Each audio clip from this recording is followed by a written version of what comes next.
Mga idol at kabayan, breaking news! Barko ng China binangga ang barko ng Pilipinas na nagbabantay sa West Philippine Sea. Ang China Coast Guard Vessel 5205 nitong Sabado, ika-31 ng Agosto taong kasalukuyan ay binangga ng 3 beses ang Philippine Coast Guard BRP Teresa Magbanua MRRV 9701 sa Escoda o Sabina Shoal, kung saan nakaangkla ang barko ng Pilipinas. 75 nautical miles ang layo mula sa Palawan. Sinadyang banggain ng China Coast Guard 5205 ng 3 beses ang barko ng Pilipinas na nagresulta ng pagkabutas at pagkasira ng ilang parte ng barko ng Philippine Coast Guard. Philippine Coast Guard 9701, you are closing in on us and you are conducting dangerous maneuvers in accordance to international collision regulations. Please maintain a safe distance in order to avoid collision. Over. To China Coast Guard Vessel 5205, in accordance to international collision regulations, please maintain a safe distance to avoid collision. Over.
Hawak.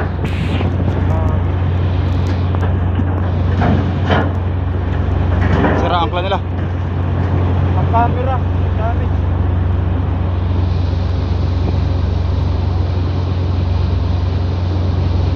Unang inihayag ng Chinese Embassy sa Maynila na barko ng Pilipinas ang bumangga sa barko ng China. Isang kalapstanganan, nakakahiya at pagyurak sa sambayanang Pilipino ang ginagawa ng Embahada ng China sa Pilipinas. Ang ipagkalat ang kanilang kasinungalingan. Nakapagtataka na nagagawa ng Chinese Embassy sa Maynila na sira ng bawat Pilipinong nakasakay sa BRP Teresa Magbanua dito mismo sa sarili nating bayan. Malaki talaga siguro ang ibinabayad ng opisyal ng China sa mga politiko natin. Akalain nyo, sa kabila ng lahat naririto pa rin sila sa Pilipinas. Hindi bababa sa 10 barko ng China ang pumalibot sa isang barko ng Pilipinas. Ayon sa open source, kanilang namataan at ipinagtataka bakit merong 2 tugboats ng People's Liberation Army Navy TB-185 at People's Liberation Army Navy TB-175 ang dineploy sa Escoda Shoal. Hinala nila na ito ay posibleng gagamitin ng China upang hilahin palabas ng Escoda Shoal ang BRP Teresa Magbanua MRRV 9701 kapag ito ay tuluyang masira sa paulit-ulit na pagbangga ng mga barko ng China. Sa kabutiang palad mga kabayan, kahit pubutas man ang isang bahagi ng barko ng Pilipinas, wala namang may nasaktan sa mga tripulanting Pilipino. Patuloy pa rin tumatakbo ang barko ng Philippine Coast Guard. Sa katunayan, kinumpirma ng Philippine Coast Guard spokesperson for the West Philippine Sea. Matapos ang sadyang pagbangga ng barko ng China sa barko ng Pilipinas, muling ibinaba ng BRP Teresa Magbanua MRRV 9701 ang angkor nito kahapon, ika-31 ng Agosto, Sabado, sa loob mismo ng Escoda Shoal. Isang patunay na hindi aalis ang barko ng Pilipinas sa Escoda sa West Philippine Sea. Based on the drone shot that we are presenting now, you can see 2 PLA Navy tugboat vessels, 175, and PLA Navy tugboat 185. And then, dito sa initial screen na to, there are only 2 China Coast Guard vessels that you can see, 4303 and 3104. And then what happened next is that one of the Chinese Coast Guard vessel, upon learning that we are heaving in our anchor, they blow their horn. There is a blowing of horn that happened when we heave in our anchor. Next slide. And then, all of a sudden, there is another China Coast Guard vessel that is also approaching and getting near MRB 9701. That is China Coast Guard Vessel 5205. Now, it is very important for you to take note of the bound number of this China Coast Guard vessel that is not originally deployed that surround Philippine Coast Guard vessel. Next slide. Because around 12:07, when the Philippine Coast Guard vessel is already on the move, click mo atong video. Play mo. China Coast Guard vessel 5205 carried out a dangerous maneuver resulting to its direct ramming on the port bow of MRRB 9701. Obviously, the Chinese Coast Guard vessel 5202 has ignored collision regulation because of such action.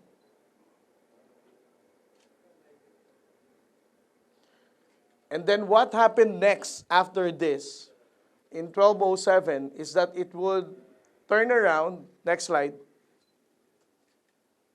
and then it will reach the starboard quarter of the vessel. Click the video. It will also directly and intentionally ram MRB 9701 on our starboard quarter. A few minutes after it carried out a dangerous maneuver and rammed the port bow of Teresa, Magbanua. After this, it went around and then did another ramming to Philippine Coast Guard vessel. Next slide. On the port beam of MRV 9701, China Coast Guard 5202 has once again directly and intentionally rammed the Philippine Coast Guard vessel. It is important for us to take note that this ramming happened despite of our unprovoked action and presence in Escoda Shoal. The Philippine Coast Guard vessel did not provoke or did not do anything while we are loitering around Escoda Shoal, but the Chinese Coast Guard carried out dangerous maneuvers despite of being unprovoked. Next slide.